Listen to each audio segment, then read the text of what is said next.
1920 నుంచి ఇప్పటి వరకు దాదాపు 104 సంవత్సరాల అద్భుతమైనటువంటి చరిత్ర కలిగినటువంటి industry direct selling. It is not the fake industry and it is not the business of selling A soap, it is the business of giving a hope. కొన్ని లక్షల మంది తలరాతలు మారుస్తున్నటువంటి వ్యవస్థ డైరెక్ట్ సెల్లింగ్. ఒక ధనవంతుడు డబ్బు సంపాదించడానికి కొన్ని లక్షల మార్గాలు ఉన్నాయి, కానీ ఇయ్యాల తలుచుకున్న సైకిల్ మీద తిరిగేటోడు కూడా బెంచ్ కార్లో తిరిగే అవకాశం ఒక డైరెక్ట్ సెల్లింగ్ లోనే ఉంది. అది నేను ఘంటాపదంగా చెప్తాను. కాకపోతే ఈ ఇండస్ట్రీ బేస్ లైన్ ఏంటిది?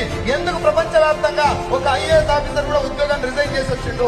ఎందుకు ప్రపంచవ్యాప్తంగా ఆయమ్మ దగ్గర నుంచి మొదలు పెడితే ఇళ్లలో పనిచేసే పని మనిషి కూడా ₹1,00,000 వచ్చే అవకాశం ఇలా ఎట్లా ఉన్నది? ఏం చేస్తే డబ్బులు వస్తున్నాయి? ఒరే, మార్కెటింగ్ అంటే టాలెంట్ కావాలి కదా, కమ్యూనికేషన్ కావాలి కదా, స్కిల్స్ కావాలి కదా. అవేమి లేకుండా కూడా డబ్బు ఎందుకు వస్తుందంటే ఈ ఇండస్ట్రీలో ఏదో పవర్ ఉన్నది. అది మీకు నాకు తెలవాలి. Yes or no? So direct selling అంటే ఏంటిది అని చెప్పే ముందు డైరెక్ట్